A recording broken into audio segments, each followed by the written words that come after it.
بسم اللہ الرحمن الرحیم الحمدللہ وکفی والصلاة والسلام علی من لا نبی بعد اما بعد۔ عزیز طلبہ کرام، اللہ تعالیٰ سے امید ہے کہ آپ سب خیر و عافیت سے ہوں گے۔ جامع ترمذی کا یہ سبق نمبر 75 ہے، اور اس سبق میں ہم 4 باب پڑھیں گے۔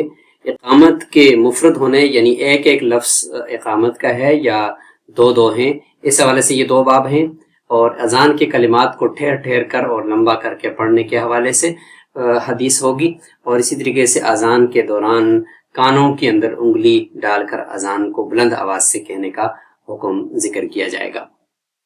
گزشتہ سبق میں اذان کی ابتدا کا بیان تھا، اذان میں شہادتین کو 2 مرتبہ آہستہ اور اونچی آواز سے دہرانے کے حوالے سے تھا، حدیث کے فوائد اور حکمتیں تھیں، اور اس سبق میں اقامت کی کلمات کی تعداد سے متعلق حدیث ہے، اذان کے وقت کانوں میں انگلیاں دینا، فوائد اور حکمتیں ہم انشاءاللہ دیکھیں گے۔ سب سے پہلا باب، باب ما جاء فی افراد الاقامتی، وبه قال حدثنا قتيبة قال حدثنا عبد الوهاب الثقفي ويزيد بن زريع عن خالد الحذاء عن ابي قلابة عن انس بن مالك رضي الله عنه قال امر بلال ان يشفع الاذان ويوتر الاقامة، وفي الباب عن ابن عمر رضي الله عنهما۔ حضرت انس بن مالک رضی اللہ عنہ سے روایت ہے، وہ فرماتے ہیں کہ حضرت بلال کو اللہ کے نبی کی طرف سے حکم دیا گیا تھا کہ وہ اذان کو شفع یعنی جفت کرے، اور جو اقامت ہے اس کو تاک عدد میں کرے، یعنی ایک ایک مرتبہ کلمات کہے، اور جو اذان ہے اس کو 2 مرتبہ۔ اس باب میں حضرت عبداللہ بن عمر رضی اللہ عنہ کی روایت بھی موجود ہے۔ یہ چونکہ امام شافعی اور حنابلہ کا قول ہے کہ اذان کے کلمات جفت ہوں گے اور اقامت کے کلمات طاق ہوں گے، یعنی ایک ایک کلمہ ہوگا، لیکن یہ الفاظ کو سمجھنے کے اندر اختلاف ہے۔ احناف کے نزدیک یوتر الاقامت کا مطلب یہ ہے کہ اذان کو الگ الگ ٹھہر ٹھہر کر کہنا ہے، جیسے کہ اگلی باب میں آ رہا ہے، اور اقامت کو یوترا کا معنی کہ 2 الفاظ کو ایک ایک سانس میں کہنا ہے، تو یہ اقامت کا معنی احناف یہاں مراد لیتے ہیں۔ قال ابو عیسیٰ حدیث انس رضی اللہ عنہ حدیث حسن صحیح۔ امام ترمذی رحمہ اللہ فرماتے ہیں کہ حضرت انس کی حدیث یہ حسن صحیح ہے، اور یہی بعض اہل علم یعنی صحابہ کرام اور تابعین کا بھی قول ہے، اور یہی امام مالک، امام شافعی، امام احمد اور امام اسحاق رحمہ اللہ کا قول ہے۔ اگلا باب دیکھیں، باب ما جاء فی ان الاقامۃ مثنى مثنى، وبه قال حدثنا ابو سعید الاشج قال حدثنا عقبۃ بن خالد عن ابن ابی لیلى عن عمرو بن مرة عن عبد الرحمن بن ابی لیلى عن عبد الله بن زید رضی اللہ عنہ قال كان اذان رسول اللہ صلی اللہ علیہ وسلم شفعا فی الاذان والاقامۃ۔ اب یہاں پر دیکھیں 2 ابن ابی لیلہ ہیں، ایک ابن ابی لیلہ، ان کا نام محمد ہے، یہ کوفہ کے قاضی رہے ہیں، ان کو ابن ابی لیلہ صغیر کہتے ہیں، اور دوسرے روایت کے اندر عبد الرحمن بن ابی لیلہ، یہ ابن ابی لیلہ کبیر کہلاتے ہیں، اور یہ ثقہ راوی ہیں، اور یہ یہاں پر ہم ان دونوں کے بارے میں دیکھتے ہیں، یہ ضعیف راوی ہیں لیکن یہ ثقہ راوی ہیں۔ تو یہاں پر دیکھیں کہ حضرت عبداللہ بن زید سے یہ عبد الرحمن بن ابی لیلہ روایت کرتے ہیں کہ رسول اللہ صلی اللہ علیہ وسلم کی اذان جو وہ شفعان ہوتی تھی، یعنی جفت ہوتی تھی، اذان بھی اور اقامت بھی۔ قال ابو عیسیٰ حدیث عبداللہ بن زید رواہ وکیع عن الاعمش عن عمرو بن مرة عن عبد الرحمن بن ابی لیلہ ان عبداللہ بن زید رضی اللہ عنہ رأى الاذان فی المنام۔ یہاں پہ یہ دوسری ایک سند ذکر کر دی، عبداللہ بن زید رضی اللہ عنہ نے ایک خواب دیکھا ہے اور اس میں اذان کو ان کو سکھایا گیا ہے۔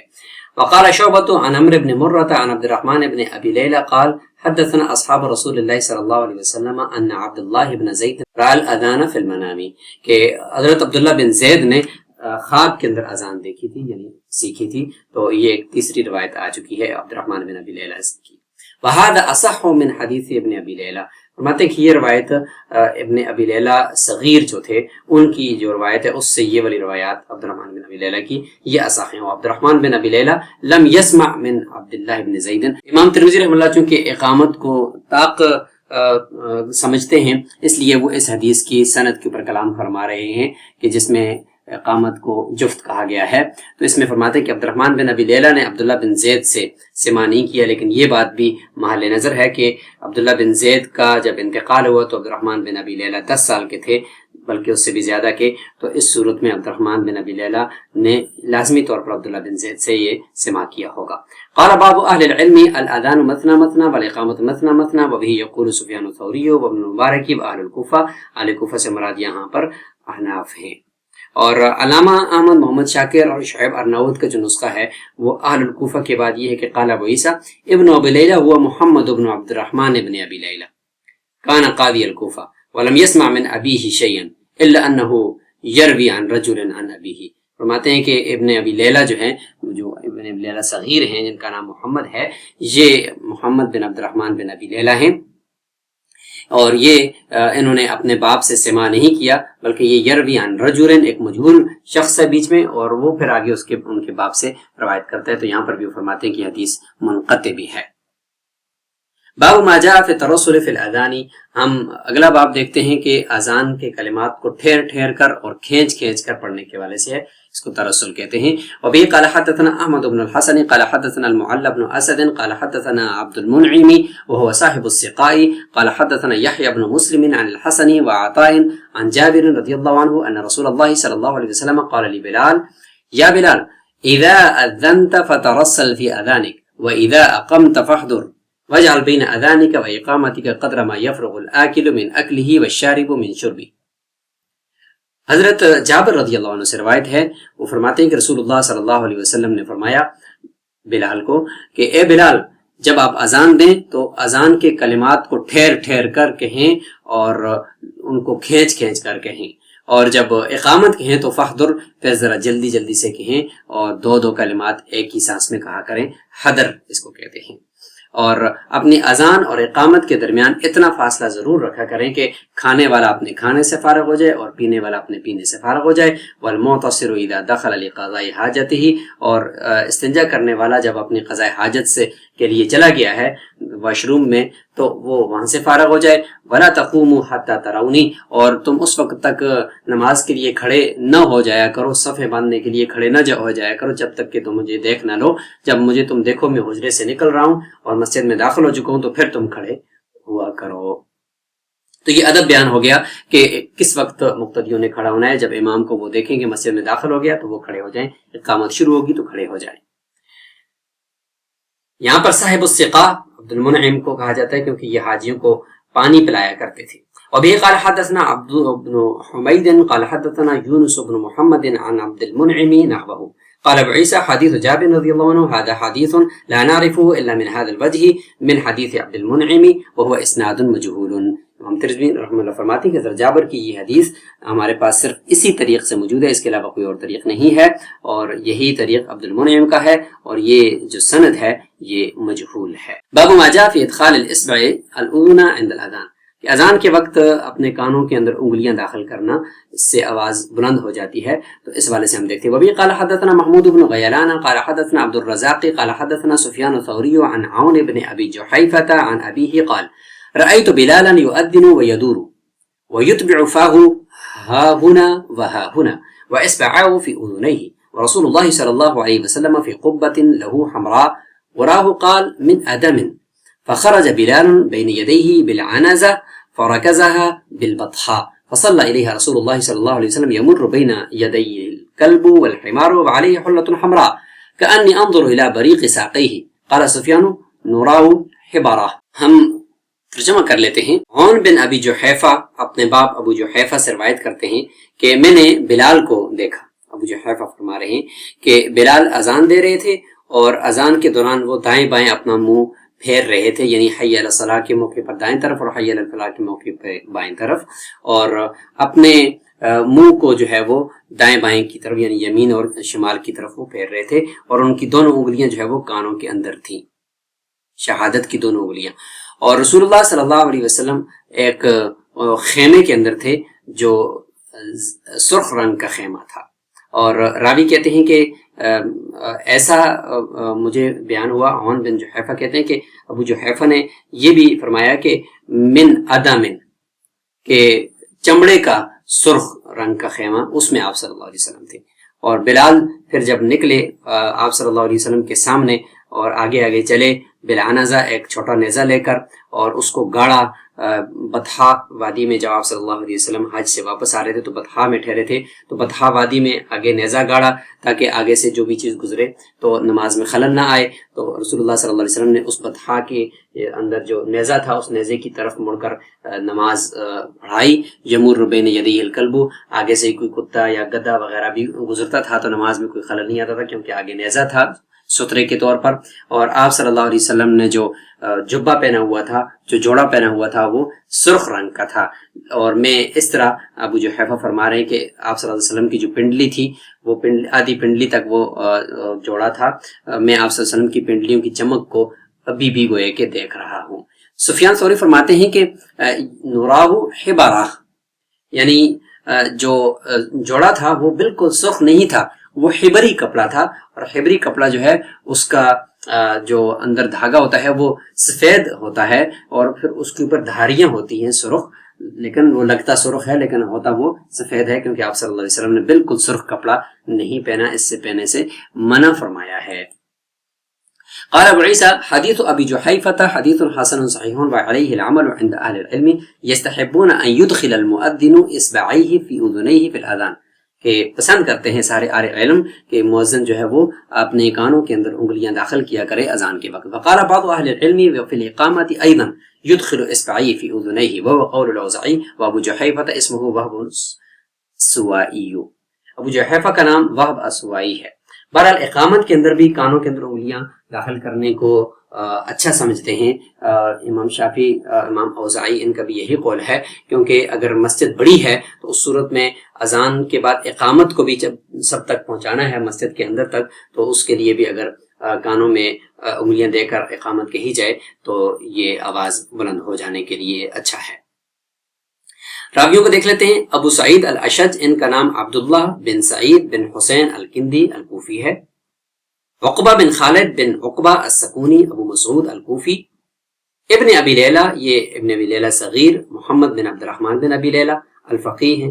عمر بن مرہ بن عبداللہ بن طارق الجملی المرادی ابو عبداللہ الکوفی. عبد الرحمن بن ابی لیلہ الانصاری المدنی، اور پھر کوفہ کی طرف تشریف لے گئے تھے. المعلی بن اسد العمی البصری. عبد المنعم بن نعیم الاسواری ابو سعید البصری. صاحب الثقہ ان کو کہا جاتا ہے کیونکہ یہ حاجیوں کو پانی پلایا کرتے تھے. یحییٰ بن مسلم البصری. حسن و عطا الحسن، یہ حسن بن یسار البصری ہیں، اور عطا سے مراد عطا بن ابی رباح المکی ہے. عون بن ابی جحیفہ، یہ مصغر ہیں، ابو جحیفہ السوائی. عن ابیہ، ابی سے مراد ابو جحیفہ، اور ان کا نام وہب بن عبداللہ السوائی ہے، اور یہ اپنی کنیت ابو جحیفہ کے ساتھ ہی مشہور ہیں، اور ان کو وہب الخیر بھی کہا جاتا ہے. یہ مشہور صحابی ہیں. مشکل الفاظ میں ترسل ہے. ترسل کا معنی ہوتا ہے کہ یقطع الکلمات بعضها عن بعض، یعنی ایک کلمے کو دوسرے کلمے سے جدا کر کے پڑھنا اور ٹھہر ٹھہر کر پڑھنا. والتأنی فی التلفظ بها، ترسل تمہل والتأنی اس معنی کے اندر آتا ہے. اور حدر، یہ اس کا ضد ہوتا ہے اسراع. اور قطع التطویل، یعنی جملوں کو کھینچنا بھی نہیں ہے اور دو دو جملوں کو ایک سانس کے اندر پڑھنا ہے. اب آتے ہیں کہ اقامت کا جو شرعی حکم ہے اور طریقہ کار ہے اس کو ہم عبارت کے خلاصے کے طور پر دیکھتے ہیں، پھر عبارت کو بھی دیکھتے ہیں. شرعی حیثیت یہ ہے کہ اقامت ادا اور قضا دونوں قسم کی فرض نمازوں کے لیے سنت موقتہ ہے، خواہ نماز انفرادی پڑھی جائے یا باجماعت پڑھی جائے. خواتین کا حکم یہ کہ فقہائے مالکیہ شافعیہ کے نزدیک خواتین کے لیے بھی اقامت مسنون ہے، جبکہ فقہائے حنفیہ اور حنابلہ کے نزدیک خواتین پر اذان اور اقامت لازم نہیں ہے. حنفی مسلک میں اقامت کے 17 کلمات ہیں. اذان کی طرح تمام کلمات دو بار کہے جائیں گے، قد قامت الصلاۃ بھی 2 بار کہا جائے گا. اور حضرت عبداللہ بن زید، ابو محذورہ کی روایات آپ نے دیکھ لی. مالکی مسلک یہ ہے کہ اقامت کے 10 کلمات ہیں، تمام کلمات ایک بار یعنی وطر، حتیٰ کہ قد قامت الصلاۃ بھی صرف 1 بار کہا جائے گا. ان میں حضرت انس رضی اللہ عنہ کی دلیل پیش کی جاتی ہے. امام شافعی، امام احمد بن حنبل کا مسلک یہ ہے کہ اقامت کے 11 کلمات ہیں، باقی کلمات ایک بار، لیکن قد قامت الصلاۃ 2 بار کہا جائے گا. مصنف کے نزدیک یہی قول راجح ہے، یا پھر حنفی اور اس قول میں ان کو وہ اختیار دیتے ہیں. فقہ الاسلامی و ادلتہ کے اندر یہ ساری تفصیل موجود ہے، اور اسی کا خلاصہ آپ نے پچھلی سلائیڈ کے اندر دیکھ لیا ہے. اقامت کی شرعی حکم اور طریقہ کار کے حوالے سے صاحب معرف السنن نے بھی اس کو یہاں پہ تفصیل کے ساتھ ذکر کیا ہے، جس میں وہ فرماتے ہیں کہ پچھلا باب جو ہے وہ حجازی فقہا کا تھا اور یہ عراقی فقہا کا تھا، یعنی احناف کے نزدیک یہ مثنا ہے۔ اذان اور اقامت کی ادائیگی کا مسنون طریقہ یہ کہ سکوت اور وصل، یعنی اذان کے کلمات کے درمیان سکتہ کرنا ضروری ہے تاکہ آواز دور تک جائے، جبکہ اقامت کے کلمات میں وقت نہیں لگایا جائے گا، وقفہ نہیں کیا جائے گا، بلکہ انہیں ملا کر ایک ہی کلام کی طرح ادا کیا جائے گا۔ ترسل اور حدر، جس کو ہم نے ابھی تفصیل سے یہاں پہ ذکر کر دیا، اور بنیادی اصول یہ کہ اذان میں طوالت اور ٹھہراؤ ہے، جبکہ اقامت میں عجلت اور جلدی ہے۔ حدیث رسول صلی اللہ علیہ وسلم کے نبی کریم صلی اللہ علیہ وسلم نے حضرت بلال کو ہدایت دی، جب تم اذان دو تو ٹھہر کر دو، اور جب اقامت کو ہو تو جلدی اور روانی سے کہو۔ حکمت یہی ہے کہ اذان کا مقصد غائبین کو وقت کی اطلاع دینا ہے، جس کے لیے ٹھہر کر پکار کر زیادہ مؤثر ہے، جبکہ اقامت حاضرین کو نزدیک شروع ہونے کی اطلاع دینی ہے اور نماز کو شروع کرنا ہے، تو اس کے لیے جلدی سے اس کو کہا جائے گا۔ جواز کا حکم ہے کہ اگر کوئی شخص اس طریقے کے خلاف کرے، یعنی اذان جلدی اور اقامت ٹھہر کر کہے، تب بھی اذان اور اقامت ادا ہو جائے گی، کیونکہ اعلام اطلاع دینے کا بنیادی مقصد حاصل ہو جاتا ہے، مگر یہ خلاف اولا ہے۔ یہ ساری جو تفصیل تھی وہ بدائع الثناء کی اس عبارت سے لی گئی ہے، جیسے آپ دیکھ رہے ہیں کہ وَمِنْهَا أَن يَفْصِلَ بَيْنَ كَلِمَتَيِ الْأَذَانِ بِسَكْتَةٍ وَلَا يَفْصِلُ بَيْنَ كَلِمَةِ الْإِقَامَةِ، اور اس طریقے سے أَن يَتَرَسَّلَ فِي الْأَذَانِ وَيَحْضُرَ فِي الْإِقَامَةِ، اور اسی طریقے سے أَن يُرَتِّبَ بَيْنَ كَلِمَاتِ الْأَذَانِ وَالْإِقَامَةِ إِلَى آخِرِ العبارہ۔ اسی طریقے سے کانوں میں انگلیاں دینے کے حوالے سے بدائع الثناء کے اندر یہ تفصیل آپ دیکھ لیجئے۔ وفی الباب کے تحت آنے والی روایات کو دیکھتے ہیں، جیسے کہ عبداللہ بن زید، اس کی دو طریقے ہیں۔ ایک طریق سے کو ابو داود میں ذکر کیا گیا ہے، جس کے الفاظ آپ یہاں پہ نوٹ فرما لیں، اور دوسرا طریق جو ہے وہ امام احمد نے اپنے مسند کے اندر ذکر کیا ہے، جس کے کلمات یہ ہیں: لما اجمع رسول اللہ صلی اللہ علیہ وسلم یضرب بالناقوس یجمع للصلاۃ الناس، اور فرماتے ہیں کہ وفی الباب میں عبد الرحمن بن سعد بن عمار بن سعد کی روایت بھی موجود ہے، جو مؤذن رسول صلی اللہ علیہ وسلم تھے، ان کے الفاظ یہ ہیں۔ سبق میں موجود احادیث کی کچھ فوائد ہیں، آپ یہاں پر ان فوائد کو اپنے پاس نوٹ فرما لیں، انتہائی اہم فوائد ہیں۔ اس طریقے سے عصری تطبیق بھی ہم دیکھتے ہیں کہ لاؤڈ سپیکر کی موجودگی کے باوجود کانوں میں انگلیاں ڈالنا پھر بھی سنت ہے، اور یہ عمل مؤذن کی یکسوئی میں آج بھی معاون ہے۔ مائک پر اذان دیتے وقت چہرہ دائیں بائیں اس احتیاط سے پھیریں کہ آواز مائک کی رینج سے باہر نہ جائے، مگر سنت ادا ہو جائے۔ مساجد میں ڈیجیٹل گھڑیوں کے ذریعے اذان و اقامت کا وقفہ طے کرنا حدیث میں مذکور نمازیوں کی سہولت کی جدید عملی شکل ہے۔ باقی آپ بھی یہاں پہ اہم عصری تطبیق کو دیکھ سکتے ہیں۔ سبق سے متعلق کچھ سوالات ہیں، یہ آپ اپنے پاس نوٹ فرما لیں، ان کے جوابات آپ کمنٹ باکس کے اندر دیجئے، یا اپنے طلبہ کو پڑھاتے ہوئے ان سے پوچھئے، تو اس سے آپ اپنے طلبہ کا بھی سبق جو ہے وہ پختہ کر رہے ہوں گے۔ آخر میں سبق کا یہ خلاصہ ملاحظہ فرمائیں۔